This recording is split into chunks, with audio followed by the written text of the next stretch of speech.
Radio La Voz de la Selva presenta Amazonía 21.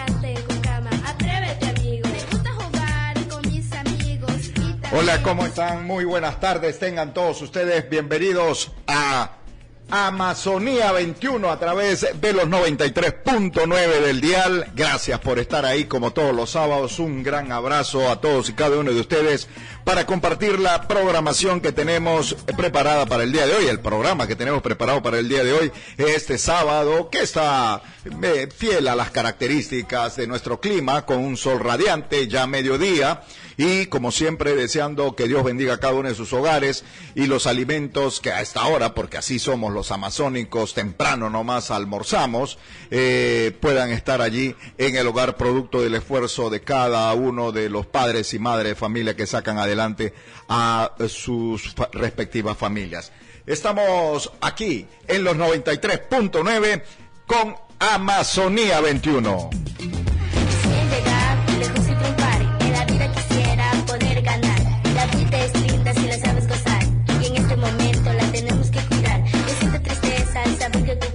Desaparece, la gente no tiene ganas y por eso no vino. Sal de tu cama, vincula tu idioma, tu cultura del alma. Mi sueño es ser un policía, para estar con mucha alegría. Policía es un trabajo genial. Son las 12:03 ya de la tarde y ayer hubo todo un evento que se lanzó con gran motivo mediático y publicitario, esto de la marca Loreto, que busca, según la explicación de las autoridades regionales y concretamente del gobernador de la región, busca que los productos que salen de la Amazonía puedan tener un sello distintivo que permita a la comunidad nacional y, por qué no, internacional, identificar y reconocer los sabores, los aromas, pero también los servicios que puede ofrecer la región Loreto. ¿Cómo podemos hacer que se diferencie nuestra fariña con la fariña de Ucayali o de San Martín, si es que producen allí en gran cantidad? ¿Cómo hacer para que la pulpa de Camu Camu pueda diferenciarse de lo que producen también en Ucayali? Es decir, eso significa no solamente que hagamos una ceremonia bonita, significa de que tengamos un trabajo de planificación para garantizar la producción, para poder responder a las demandas del mercado internacional y todo lo que exige, pero también cuando se quiere poner la marca a los servicios, qué sé yo, ambientales, turísticos, tenemos que estar a la altura de las circunstancias y creo que ahí estamos bastante distantes de lograr algún nivel de certificación mundial, desde que nuestras calles son sucias, desde que estamos en medio de una inseguridad permanente. ¿Cómo podemos ponerle un sello distintivo a esta ciudad para que los turistas vengan, por ejemplo, si es que está en las condiciones en que está? Pero en fin, son los retos que tenemos por delante y eso habrá que exigirle a las autoridades que se han entusiasmado para la ceremonia por todo lo alto, para que también estén a la altura de las exigencias de querer poner un sello distintivo, una marca registrada, un Made in Loreto a esta región. Son las 12:05, Amazonía 21. Y a esta hora nos complace presentar, aquí en cabina nos acompaña Monseñor Miguel Ángel Cadenas, obispo del Vicariato Apostólico Iquitos, a quien le damos las gracias porque siempre es bueno conversar con él, porque también hay una mirada y hay una preocupación desde siempre de la Iglesia por el bienestar de todos, por el sentimiento de respeto a los derechos humanos, a la justicia, y esta región tiene mucho que exigir y demandar y vigilar en esa línea, por ejemplo, del cuidado del medio ambiente. Monseñor, ¿cómo está? Muy buenas tardes ya. Buenas tardes, Rubén, y buenas tardes a la audiencia de LBS. Gracias, monseñor. Esto de los constantes problemas por derrame de petróleo, porque esta actividad, si bien es cierto, es legal, pero que no ha tenido, creo, los suficientes controles en el marco legal del país para exigir a las empresas que tengan muchísimo cuidado de no contaminar el medio ambiente. Bueno, esto es un tema delicado, pero ciertamente llevamos 50 años de actividad petrolera. Las leyes han ido creándose poco a poco, de una manera bastante débil, y no siempre se han puesto en marcha, no siempre se han cumplido las leyes. Entonces tenemos una serie de pasivos ambientales bastante serios en Loreto. Y en medio de toda esa situación hay otras actividades que están deforestando nuestra Amazonía, que están contaminando nuestros ríos, ya no con los residuos de la actividad petrolera, sino con sustancias químicas como el mercurio, con esta actividad ilegal de la extracción de oro a través de estas balsadragas, como le llaman ahora. Claro, entonces lo que hay es un cúmulo de actividades que van sumando, y el total es superior a las partes. Es decir, la contaminación de repente por mercurio, más la contaminación por los relaves que vienen de los Andes peruanos, de las minas, más la contaminación del petróleo, más la deforestación, todo eso hace que la suma de cada una de las partes sea mucho más grave dentro de todo el conjunto. Es decir, es una contaminación acumulada que es bastante más perjudicial. Sin embargo, estos temas, monseñor, sentimos de que no es de tanta preocupación para nuestra clase política, es decir, para todos aquellos que quieran llegar al gobierno, porque cuando llegan al gobierno también se hacen los desentendidos de estos grandes problemas y le dicen a la población que están trabajando porque, asfaltan 2 cuadras, porque de pronto hacen una vereda peatonal en el pueblo, porque de pronto por ahí levantan una institución educativa, aunque luego no tenga maestros la institución educativa, pero estos grandes problemas que son transversales y que vienen por decenas de años, pareciera que no está en la inquietud. Hoy mismo estamos en una campaña electoral y pareciera que no es de preocupación de las futuras autoridades, las que tenemos ya se van en diciembre, ¿no? Lamentablemente parece que no está en el horizonte de las posibles nuevas autoridades, pero yo creo que la preocupación por el bien común debe estar por encima de los intereses personales, y yo creo que hay que plantear los grandes temas. Hemos pasado una pandemia donde ha muerto muchísima gente, con muchísimo sufrimiento, y todavía tenemos, estos días atrás, manifestaciones del personal médico que no están siendo tratados adecuadamente, un hospital que no está todavía terminado. Tenemos miles de niños que han salido del sistema educativo porque durante 2 años no han podido, y ahora de repente ya no se van a reenganchar de nuevo. Tenemos problemas de conectividad, tenemos problemas de energía. Hay una serie de cosas que yo creo que aquellos que se dediquen a la política, es decir, al bien público, tienen que plantear soluciones y deben ser analizadas por la población. Acá los medios de comunicación juegan también un rol importante de señalar cuáles son los aspectos importantes. ¿Asfaltar una cuadra es importante? Evidentemente sí, pero lo primero que habría que ver es: tenemos un plan urbano para la ciudad de Iquitos, eso todavía falta. Entonces hay cuestiones grandes. Nos falta organizarnos, ¿no? Hay que organización, planificación y proyectarnos en torno a ello. También es importante que le digamos a la ciudadanía algo de eso usted aborda a través de los medios de comunicación como parte de la sociedad civil, como parte de la ciudadanía, es que tenemos que ser nosotros exigentes con los candidatos, porque los candidatos llegan con una propuesta, pero en realidad lo que deberíamos hacer es nosotros decirle, un momento, tu propuesta se escucha, pero los problemas que tenemos son estos. Lo que queremos que atiendas y soluciones de llegar a ser elegido es esto. Nadie se presenta a un trabajo y diciendo, ¿sabes qué? Quiero trabajar en esta empresa y quiero hacer esto, no me obligues a hacer nada. Solo nosotros, los electores de esta parte del país, para concretarnos en esto, dejamos que nuestros empleados nos digan qué quieren hacer y no les decimos, estas van a ser tus responsabilidades, monseñor. Claro, necesitamos una ciudadanía activa que plantee cuáles son los problemas que quiere resolver y que vea los distintos programas de los partidos políticos de cómo van a resolver esos problemas.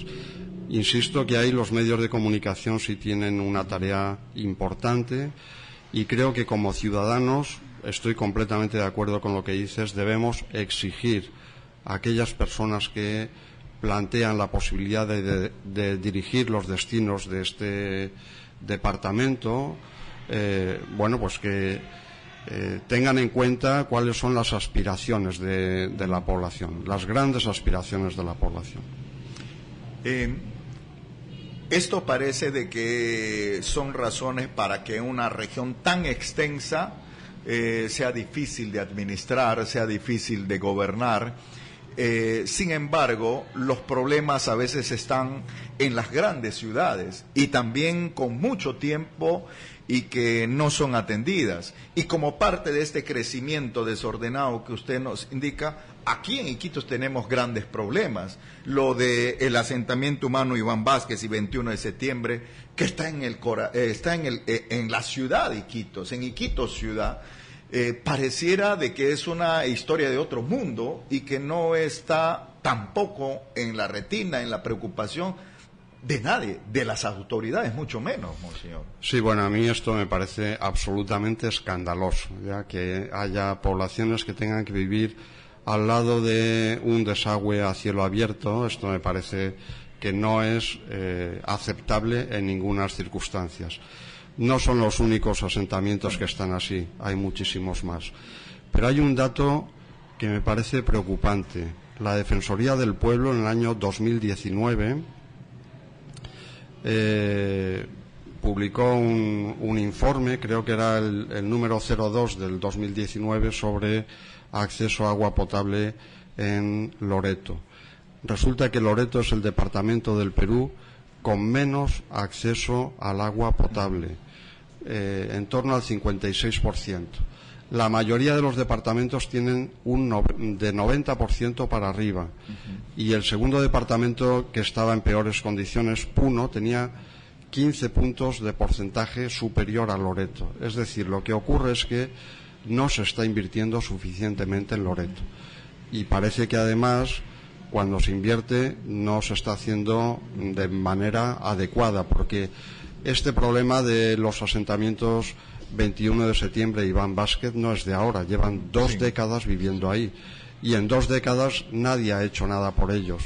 Pero si vemos en la periferia de Iquitos cuántos asentamientos humanos están al lado de un caño a cielo abierto, bueno, es escandaloso. Sí, eso es lo preocupante. El medio ambiente no da réditos, es decir, la preocupación por el medio ambiente como que no da réditos políticos, por eso no hay preocupación, por eso incluso hasta se quiere satanizar cuando hay una defensa de esto, cuando las organizaciones indígenas, cuando las poblaciones indígenas originarias protestan porque están contaminando su tierra o porque no les hacen caso, porque hay actas firmadas en cada gobierno y con cada presidente del Consejo de Ministros y ninguna se atiende de la forma como debería atenderse, es mirada desde la ciudad como una actitud chantajista, desde la ruralidad hacia los que vivimos en la ciudad. Esa lectura siento que cada día crece y se vuelve peligrosa porque provoca hasta una especie de reacción entre conciudadanos, entre codepartamentanos, Y eso me parece tremendamente delicado, y porque no hay una actitud positiva por parte de las autoridades por poner las cosas en su debido lugar, ¿no? Coincido con lo que estás diciendo. Pongamos varios ejemplos. El COVID nos ha dicho que las personas que viven en lugares con peor calidad de aire tienen más posibilidades de estar enfermos y de morir, o cuando se enferman, de morir de COVID. Por lo tanto, es necesario cuidar el aire. En Iquitos el aire está terrible porque, entre otras cosas, la gasolina que consumimos en la ciudad es bastante peor que la que se consume en Lima. Tiene que ver con partículas y otro tipo de elementos. Pero después también ocurre que, en la ciudad se suele satanizar lo que hacen los pueblos indígenas en torno a determinados paros. ¿Qué ocurre?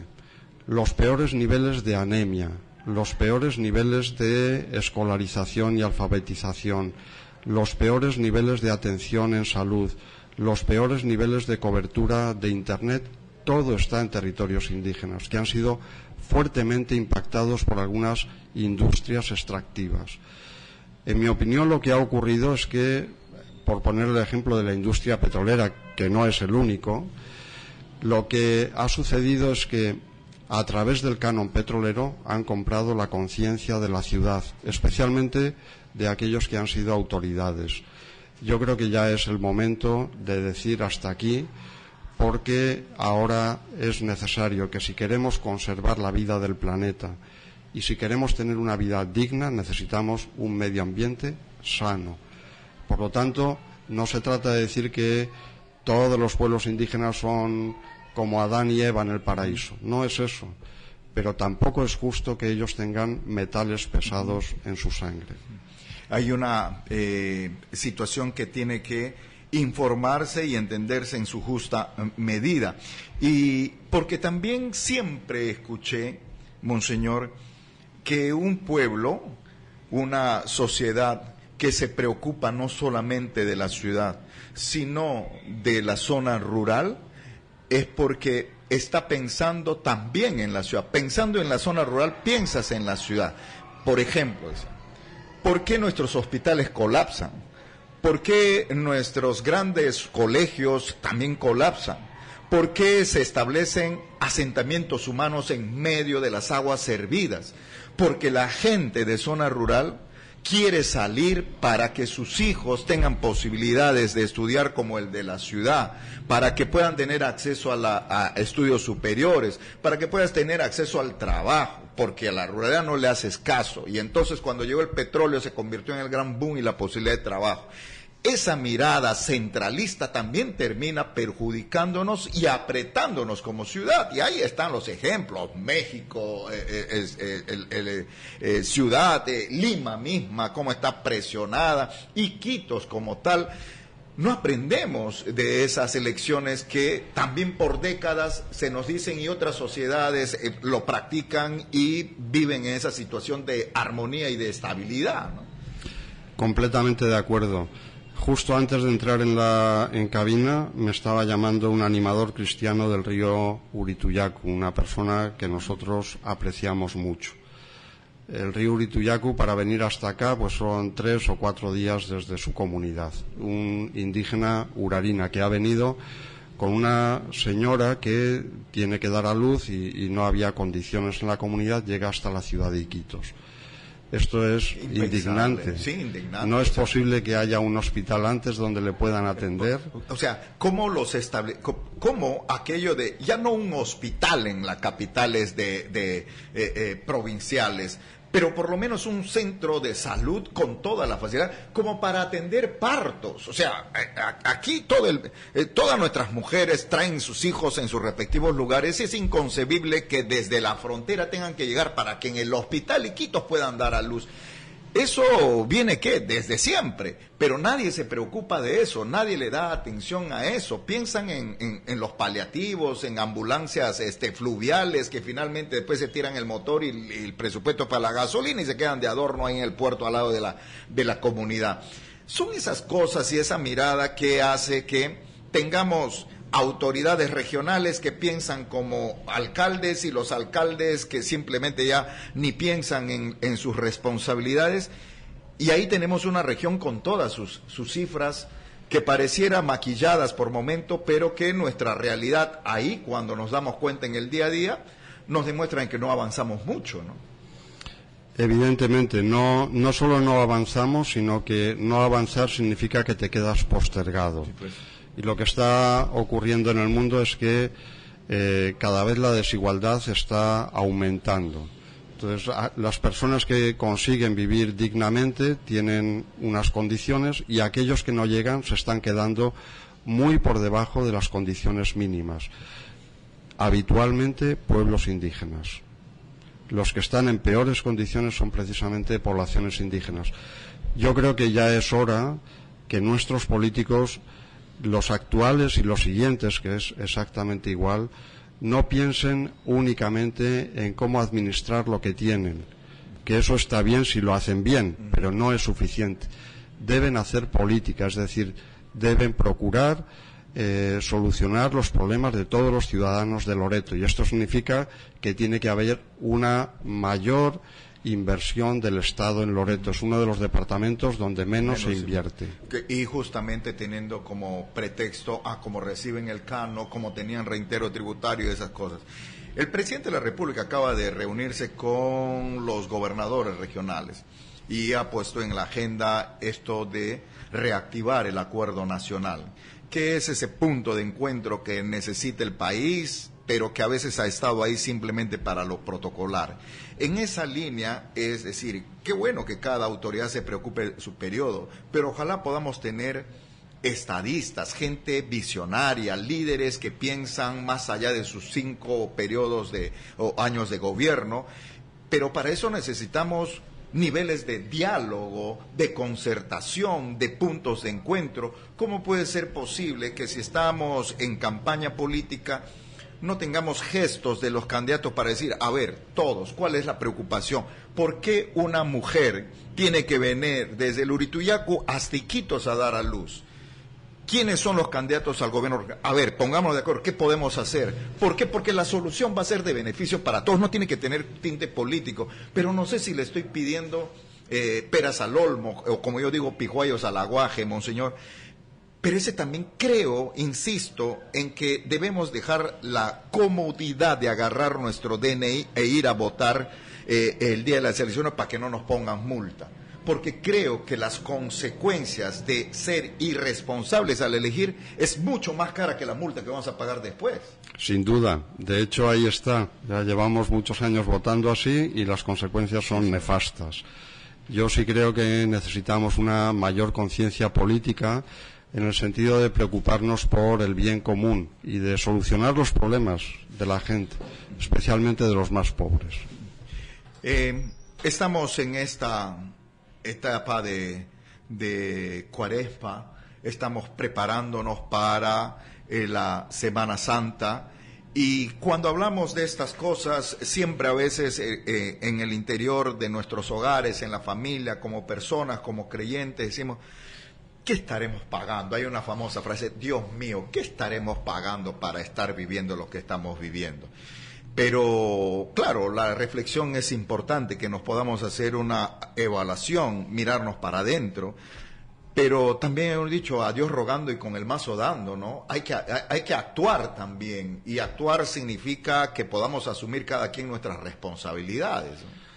Yo no creo que estemos pagando nada, porque ese tipo de frases lo que viene a indicar es que hay un destino y, por lo tanto, bueno, pues tenemos poco que hacer.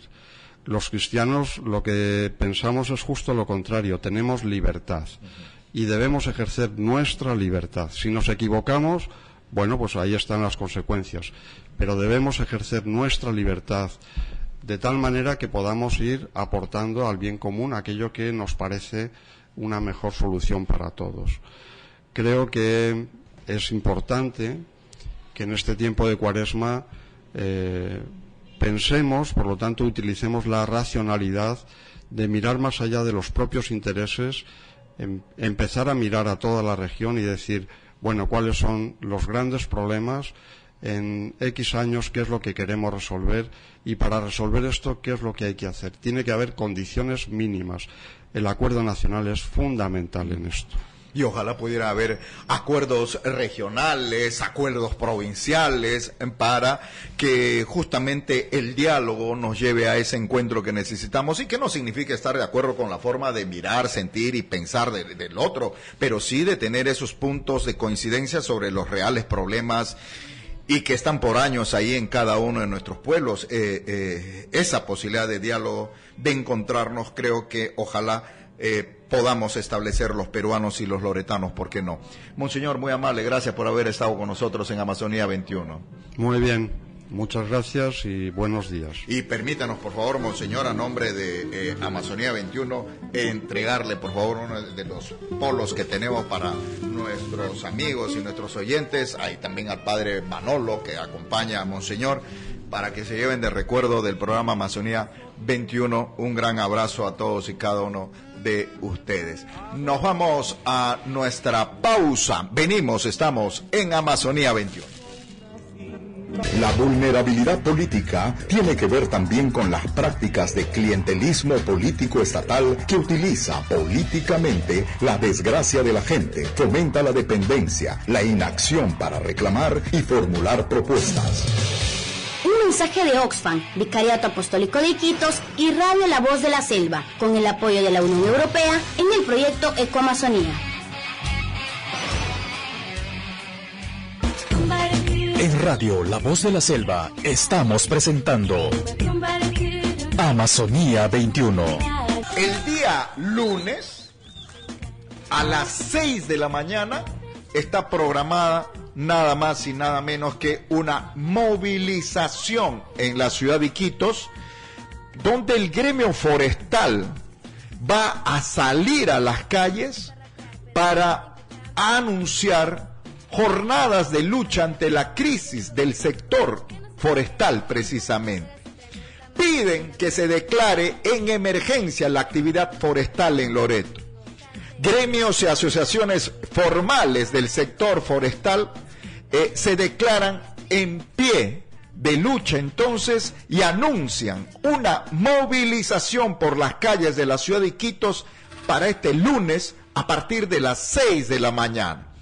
Según ha manifestado el ingeniero Fran Villacorta, es la criminalización y la falta de apoyo hacia el sector forestal en la región, factores que han ocasionado el debilitamiento de la actividad y una significativa pérdida económica. Somos un sector que ha dado mucho trabajo a la gente y que hoy día casi no existe, indica el ingeniero Villacorta. Hasta el 2019 nos recordó que se producía 800.000 metros cúbicos, hoy no tenemos ni 150.000, es decir, hoy se genera menos del 20% de lo que se exporta, por ejemplo, desde el rubro forestal, desde la región Loreto. Por otro lado, también el ingeniero Vladimir Encinas ha indicado que el Estado no ofrece facilidades para formalizar estos trabajos y además de que criminaliza la actividad. El Estado no logra regularizar la formalización. El sector forestal está olvidado, ha indicado el ingeniero Encinas. Y este es el sentimiento de los profesionales de la actividad forestal, de los empresarios del sector forestal, de los pobladores que están allí trabajando en esa línea y que piden que esto pueda formalizarse para que no se meta todos en el mismo saco. A combatir a los que cometen delito con la extracción ilegal de los recursos forestales. Pero eso no puede tampoco cerrarle las puertas, ponerle cadena a la actividad forestal que busca convertirse en una posibilidad de desarrollo sostenible en la región Loreto.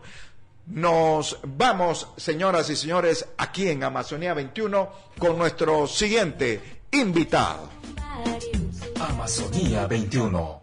Amigos de Amazonía 21, en esta oportunidad nos encontramos en contacto telefónico con el ingeniero Gastón García, director regional de Energía y Minas de la región Loreto. Ingeniero, ¿cómo está? Muy buenas tardes. Hola Rubén, muy buenas tardes, muy agradecido por la entrevista. Gracias a usted, señor, por atendernos. Esto de la actividad de la minería ilegal con la presencia de estas balsadragas en el río Nanay es una preocupación y es todo un problema que parece no encontrar solución, señor. Bueno, Rubén, en realidad no es solamente el Nanay. Quiero engrandar el tema, que es toda la región Loreto. Perfecto. Desde que asumí la gestión, tenemos problemas en el Putumayo, problemas en el Napo, el Curaray, en el Marañón, el Ucayali, ¿no? Y es todo, se ha generalizado, sino que lo visualizan mayormente en el Nanay porque es un tema de consumo directo de agua hacia la ciudad de Quito. Entendemos. Entonces el problema es mucho mayor y teniendo en consideración las características geográficas, la extensión de la región Loreto, me imagino que la cosa se vuelve cuesta arriba, ¿no? Así es, así es. ¿Qué acciones se hace o desde su gestión, desde que usted ha asumido, cómo se enfrenta a este problema, señor?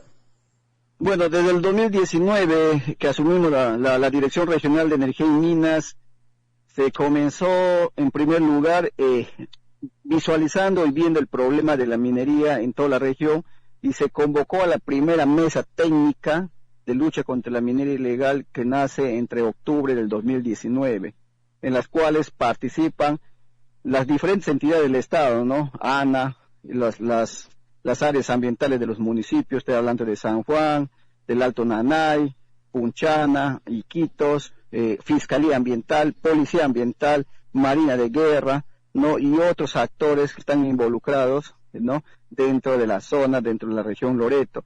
Una vez que nace esta mesa técnica, se comienza a ver qué hacer, cómo hacer y cómo enfrentar, porque no ha sido fácil desde el 2019 hasta el día de hoy, ¿no? El que le habla ha tenido reuniones con diferentes ministros que han pasado en diferentes presidentes. Usted sabe que han pasado como 3 presidentes del 2019, ¿no? Así es. Y ya, he tenido reuniones con el ministro de Defensa, el ministro del Interior, pero en todos ellos se ha sustentado este tema de la lucha contra la minería, pero lamentablemente todos los ministros, nada o poco les interesa el tema de la región Loreto o lo que es la Amazonía. No se ha solicitado presupuestos, ni siquiera para nosotros, para el gobierno regional, para que a sus mismas entidades, como la Marina, como la Fiscalía, les deriven presupuestos para que puedan ellos tener y puedan hacer las interdicciones directas en diferentes zonas, no solamente en el Alto Nanay. Pero gracias a eso, inclusive yo tuve ya reunión con 3 comisiones de energía del Congreso, con la última comisión de energía del Congreso, lo tuve en noviembre del año pasado, y para eso que ya está dando resultados, porque últimamente ya la Fiscalía viene realizando operativos con la Marina sin avisarnos, ¿no? Aunque eso está mal, pero al menos ya se ve mucho más operativos, aunque yo siempre he estado en desacuerdo con solamente quemar dragas, porque eso no te da resultados positivos en la lucha contra la minería.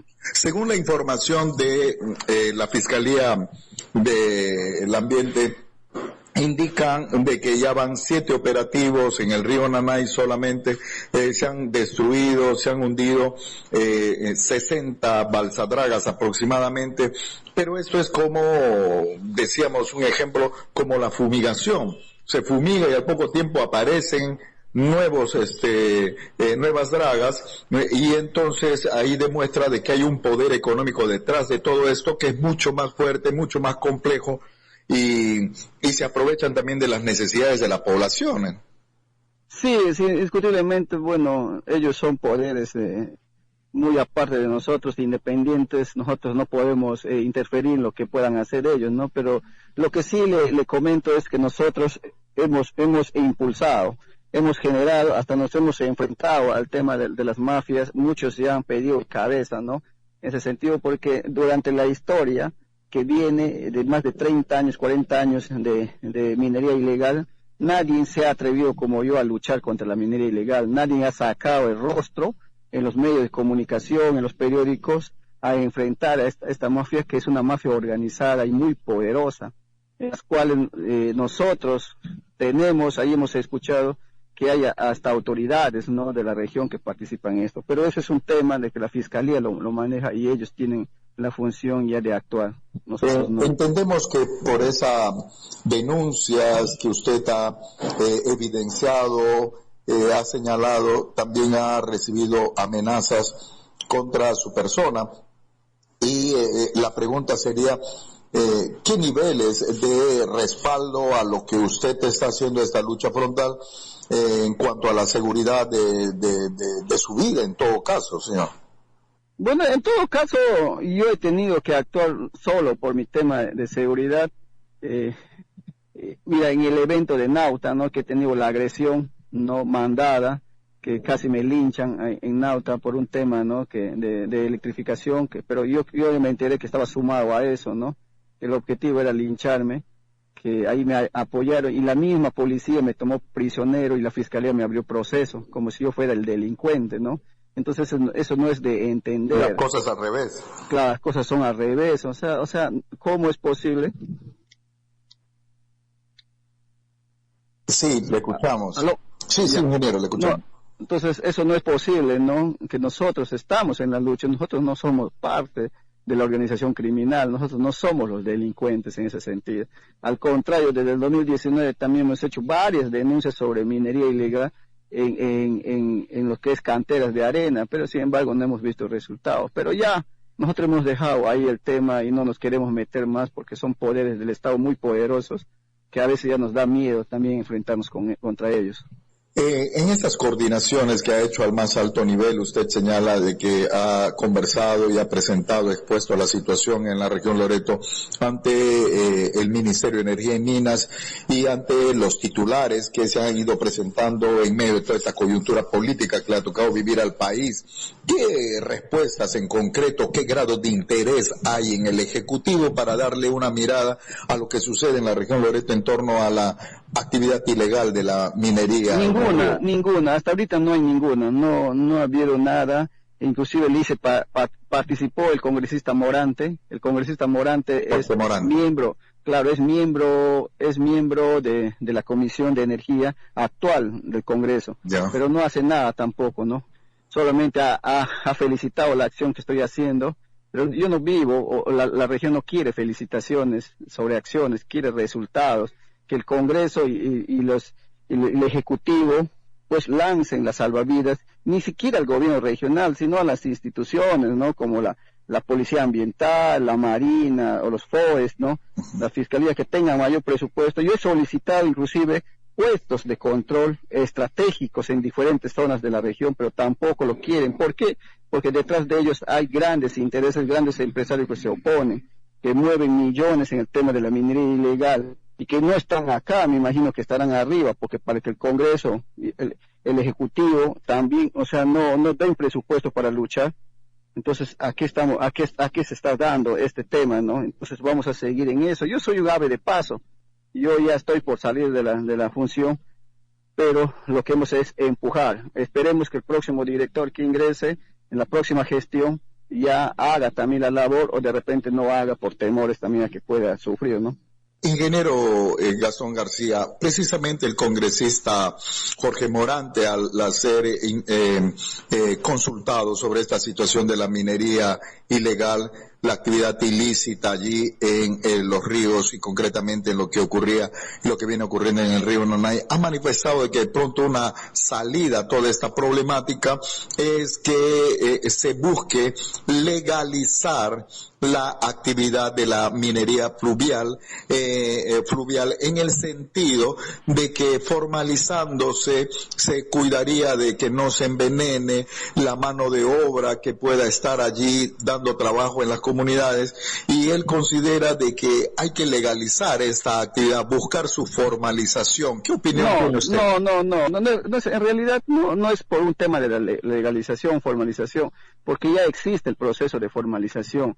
Ya hay varios empresarios que se están en ese proceso de formalizar el tema de minería aurífera, ¿no? Que es oro por el Daten del Marañón, que quieren tener todos sus papeles y quieren entrar en el tema legal, ¿no? Para que todos sus trabajadores tengan derechos, puedan registrar su producción. Todo eso sí existe ya desde hace muchos años, inclusive antes que yo ingrese. El problema es que hay muchos empresarios que no quieren ese proceso para hacer el lavado, pues, ¿no? El famoso lavado, donde que tú no registras cuánto tienes de ingreso o de dónde estás sacando plata para hacer esa actividad. porque para hacer el tipo de actividades de búsqueda de oro tienes que invertir, no vas a gastar menos de 200.000, 300.000 todo el y tienes que movimiento, bancarizar. ¿No? Entonces, ante eso, muchos empresarios que hacen lavado de dinero, ¿cómo van a formalizar?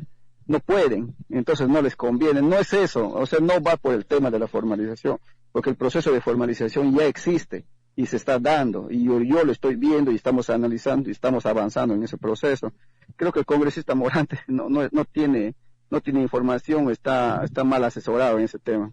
Ahora, el aspecto ambiental, el aspecto del daño que se puede hacer a la Amazonía, concretamente en la región Loreto por esta actividad. Vemos en Madre de Dios lo que ocurre. Esto de buscar formalizar garantiza el menor riesgo de contaminación, el menor riesgo de daño al medio ambiente.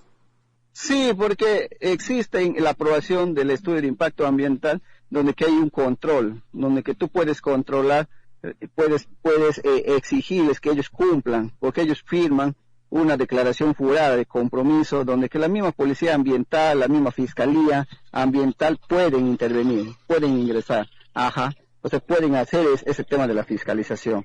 Entonces no sería pretexto para eso, ¿no? Porque es un proceso, solamente que hay que tener el presupuesto, en este caso como gobierno regional, para ir y fiscalizar también, ¿no? Los lugares lejos y decirles, señores, ustedes están desviando, no están remediando las zonas que han trabajado, ¿no? Por eso es el proceso de formalización, son pocos los que se animan a hacer porque es costoso, ¿no? Y tienen que declarar todo este tema de recursos. Finalmente, entonces, podemos convenir que mientras se llegue a esos niveles de formalización de esta actividad, tiene que haber un trabajo conjunto, coordinado, de alianza estratégica, como se dice, entre todas las instituciones para poder salvaguardar el medio ambiente y que esta actividad que está bajo la responsabilidad de organizaciones. Yo sigo optando de que la mesa técnica tiene que seguir funcionando. La mesa técnica de la lucha contra la minería ilegal es el ente adecuado para poder reunirse entre todos. No soy la idea que solamente la Fiscalía Ambiental esté haciendo sus operativos solos, ¿no? Con la ayuda de los FOES o la Marina, ¿no? Porque no solamente son ellos, entonces sería en conjunto. Sí. Y cambiar de estrategia. No, el tema de la quema de dragas no es la solución. Hay que ser más operativos o más estratégicos en ese tema. Ingeniero Gastón García, le agradecemos muchísimo que haya tenido la disponibilidad de conversar con Amazonía 21. Gracias, señor. Muchas gracias a ustedes, muy amables. Buenas tardes. Un abrazo. Esta situación, que miren cómo empieza con esta guerra desatada allí, tan distante de nuestro país, tan distante de nuestra región Loreto, pero cómo repercute cuando en este mundo globalizado lo que sucede en cualquier lugar del planeta siempre va a tener repercusión en uno de los países del globo terráqueo. Rusia invade Croacia, Ucrania, y lo que tenemos ahí como efecto colateral es el alza de productos, el alza del combustible.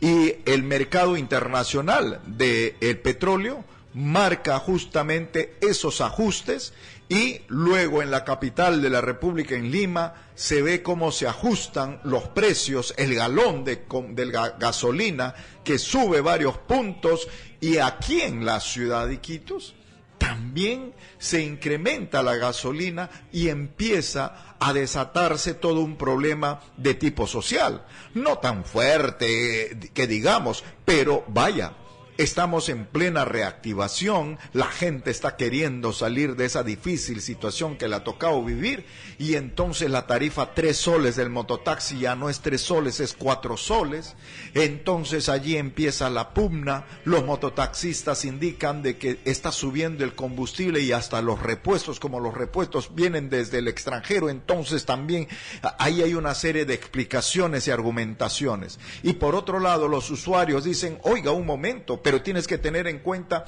que tus pasajeros ganan un sueldo y el sueldo sigue siendo el mismo. Antes de la guerra y después de la guerra nuestro sueldo sigue siendo el mismo. Entonces, si mi presupuesto es pagarte 3, no puedo pagarte 4 porque no tengo de dónde hacerlo. Y se desata toda esta situación.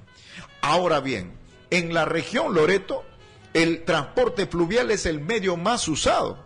Y el transporte fluvial usa combustible, y usa combustible en una combinación de gasolina con aceite, para los motores fuera de bordo, para el mismo peque-peque, y entonces ahí esto también significa un incremento en los pasajes. Si antes pagabas 5 para irte desde Iquitos, Bellavista, Nanay, a otro punto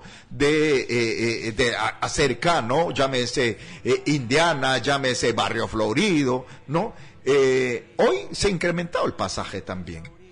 Y entonces, cuando vienen de allí, los agricultores, los hombres del campo, las mujeres del campo que traen sus productos de pan llevar, cuando traen sus frutas, sus verduras, cuando vienen con sus guavas, cuando vienen con sus plátanos, cuando vienen con sus pescados de poblados cercanos, ya no pagan 4, pagan ahora 5, 6.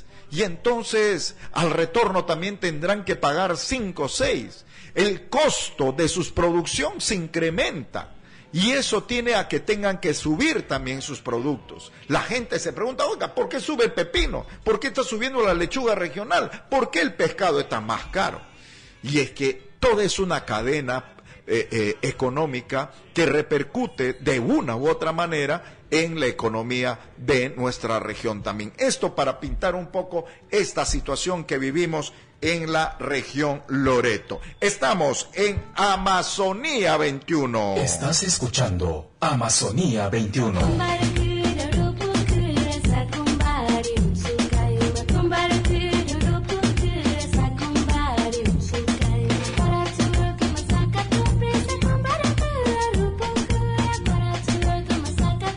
Y en esta parte final queremos compartir una muy buena noticia, una noticia que nos hace sentir orgullosos de toda la labor artística que desempeña un joven de procedencia indígena, Rember Yahuarcani, del pueblo Bora, anuncia que una de sus últimas obras, una de sus creaciones, Bajo la Lluvia, fue adquirida por la colección de arte del Banco Interamericano del Desarrollo.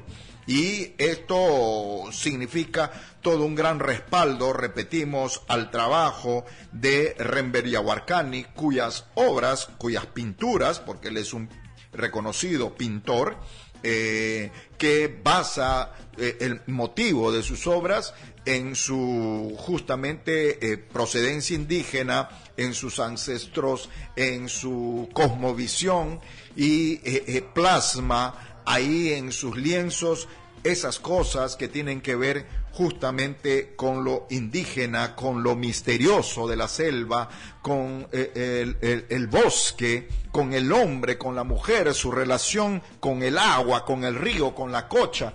Y esto se manifiesta de distintas maneras, con una capacidad artística que es un sello distintivo en los cuadros de Rember Yahuarcani. No por ello ha hecho exposiciones no solamente en nuestro país, sino también fuera de nuestro territorio nacional. Ha estado por Estados Unidos, por México, ha ido a Europa, y es por eso que sus cuadros hoy se encuentran en diferentes lugares del mundo. El joven Rember Yahuarcani anuncia a través de sus redes sociales esta muy buena noticia, que su obra Bajo la Lluvia fue adquirida por la colección de arte del Banco Interamericano de Desarrollo, el BIP. Sin duda alguna, esto será no solamente una inyección económica, sino una inyección anímica para que siga Rember creando y regalándonos mucho más de su arte y de su capacidad. Así que felicitaciones a Rember, y vamos a hacer todos los esfuerzos para tenerlo muy pronto en el programa para hablar de todo lo que significa su carrera en las artes plásticas, y por supuesto también de cuáles han sido los retos y cuáles han sido, ¿por qué no?, esos esos escollos que ha tenido que superar para ponerse allí en nivel de grandes pintores de nuestra Latinoamérica.